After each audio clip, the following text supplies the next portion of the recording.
দুই একটা হাস্যরসের কথা বলবো। যিনি পরম পুরুষ থাকেন না, তিনি প্রচুর রসিক থাকেন। প্রত্যেক পরম পুরুষ প্রচুর রসিক থাকেন। একবার বিহারে, ঝাড়খণ্ড তো ইদানিং কালে হয়েছে, একবার বিহারে প্রচণ্ড খরা হয়, খরা। তো সকালবেলা ঠাকুর প্রার্থনার পর যখন বসে আছেন, একজন কৃষক ঠাকুরকে 1 টাকা দিয়ে প্রণাম করে বলছে যে, ঠাকুর এ তো খরা, আপনি দয়া করে যদি বৃষ্টি না দেন তো মুশকিলের কথা। তো ঠাকুরের সামনে আরো অনেক মানুষ বসেছিল। ঠাকুর তাদের দিকে তাকিয়ে বলছেন যে, ও যে বলল এত খরা, বৃষ্টি না দিলে মুশকিলের কথা, 1 টাকা দিয়ে প্রণাম করলো, আমাকে তো মুশকিলে ফেললো, আমি এখন 1 টাকায় কতদূর বৃষ্টি দেই। ঠাকুরের কথাগুলি না, রসিক তো ঠাকুর, রসিক চূড়ামণি। প্রত্যেক অবতার তারা রসিক চূড়ামণি। ঠাকুর মাঝে মধ্যে হাত উপরে তুলে নাচতেন। ঠাকুর রামকৃষ্ণদেব, যাই হোক, মহাপ্রভুর তো আমরা দেখেছি, ফটোতেও আমরা দেখেছি, তিনি ঊর্ধ্ববাহু হাত উপরে তুলে মহাপ্রভু কীর্তনে নৃত্য করতেন। এটা পরম পুরুষদের বিরাট বড় কথা। একবার একজন সাহিত্যিক, স্বামী স্ত্রী, ওরা কলকাতা থেকে আসছেন। কলকাতা থেকে যখন আসছেন তো স্ত্রী স্বামীকে বারবার বলে আসছে যে, দেখো ওইখানে গিয়ে কিন্তু ঠাকুর অনুকূল চন্দ্রের ওরা দীক্ষিত না, ঠাকুর অনুকূল চন্দ্রের চোখে চোখ মিলিয়ে কথা বলবে না কিন্তু। তো স্বামী বলছে, কেন? বলে, জানো আমার ছোট বোন আর ছোট বোনের জামাই না দেওঘরে গিয়েছে, আর ঠাকুরের চোখের সঙ্গে চোখ মিলিয়ে কথা বলেছে না, ঠাকুর জাদু জানে।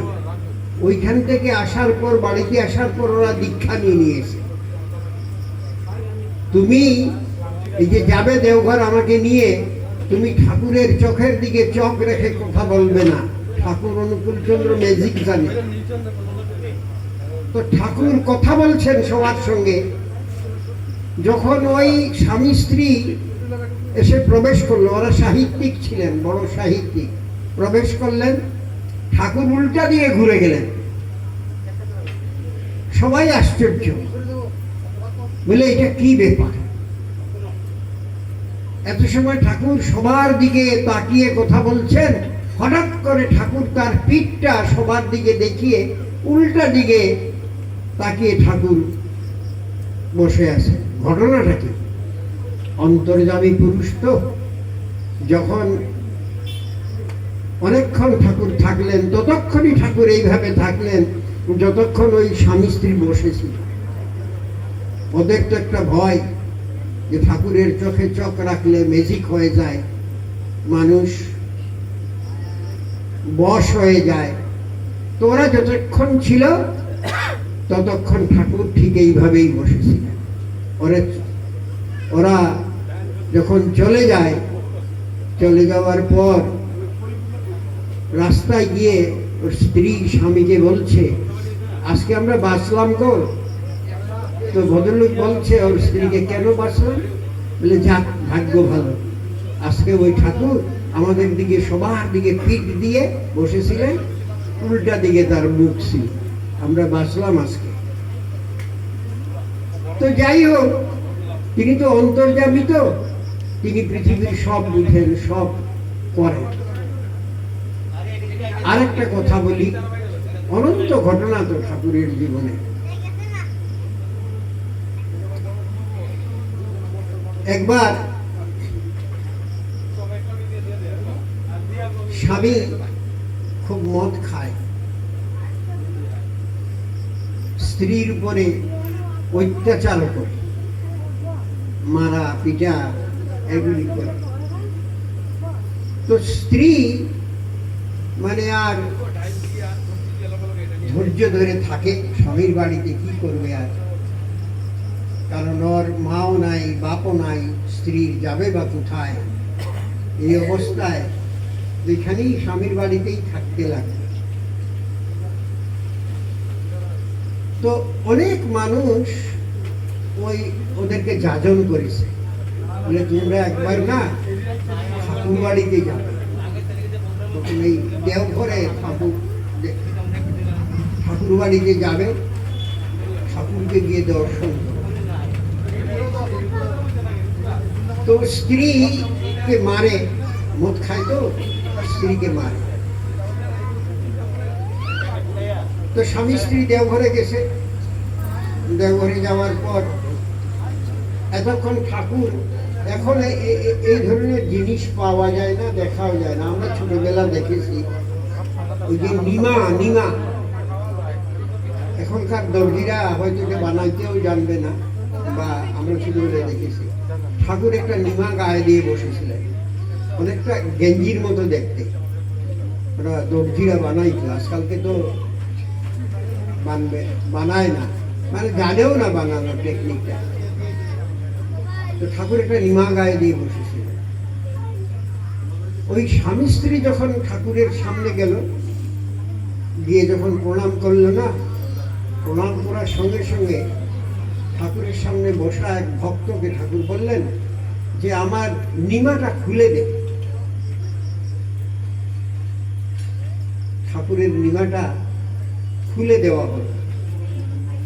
খুলে দেওয়ার পর ঠাকুর বলছেন, ভালো মলম নিয়ে আয় তো, আমার পিঠে কি ব্যথা। তো মানুষ যারা ভক্তরা ছিল ভাবলো কি যে ঠাকুরের হয়তো পিঠে এমনি ব্যথা।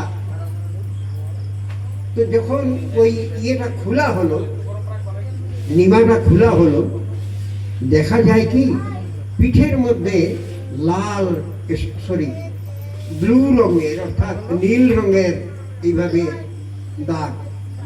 ঠিক মানুষকে চাবুক মারলে যেরকম দাগ পড়ে না, ঠিক ওই রকম ঠাকুরের পিঠে দাগ। ঠিক ওইভাবে ঠাকুরের পিঠে দাগ। সবাই আশ্চর্য, ঠাকুরের পিঠে এরকম দাগ কেন? মনে হয় যেন কেউ চাবুক মেরেছে। ঠাকুর তো পরম দয়াল, কথা বলেন তো। ওই স্বামীকে ডাকলেন ঠাকুর, কিনারে ডাকলেন, ডেকে বলছেন, মনি আর বউকে মারিস না, বউকে যদি মারিস না, দেখ আমার পিঠে কত ব্যথা হয়, সব চাবুকের দাগটা আমার পিঠে পড়ে। হাউ হাউ করে শুধু ওই স্বামী কাঁদে নাই, যারা সামনে বসেছিল তারাও কেঁদেছে। তিনি তো অনন্ত অসীম, তো সব তিনি গ্রহণ করেন, সব তিনি গ্রহণ করেন। একবার অনেক লোকের সঙ্গে কথা বলছেন ঠাকুর, অনেক লোকের সঙ্গে যখন কথা বলছেন, হঠাৎ করে আনমনা হয়ে গেলেন ঠাকুর। হঠাৎ করে মনে হলো যেন তিনি কোথায় চলে গেছে, কোথায় যেন চলে গেছে। যেখানে এই দেওঘর থেকে যেন তুমি কোথায় চলে গেছে। কিছুক্ষণ পর কেষ্টকা ঠাকুরকে জিজ্ঞেস করলাম, ঠাকুর আপনি এতক্ষণ আমাদের সঙ্গে কথা বলছিলেন, মনে হলো যেন আপনি এখানে নাই, আনমনা হয়ে গেছেন, কোথায় চলে গেছেন? ঠাকুর বলছেন, ওই ফ্রান্সে সমুদ্রে একটা জাহাজ ডুবছিল, সবাই যিশুর কাছে প্রার্থনা করছে, বাঁচাও বাঁচাও বলে। তাদের কখনো কখনো ঠাকুর কথার ছলে নিজেকে প্রকাশ করেছেন। কখনো কখনো ঠাকুর কথার ছলে নিজেকে প্রকাশ করেছেন, তার পরিচয় তুলে ধরেছেন। বলছেন সবাই যিশুকে ডাকছে, আমি কি আর না গিয়ে থাকতে পারি? তিনি যে সেই যিশু, এই সামান্য একটা ঘটনার মাধ্যমে তা তিনি বুঝিয়ে দিলেন।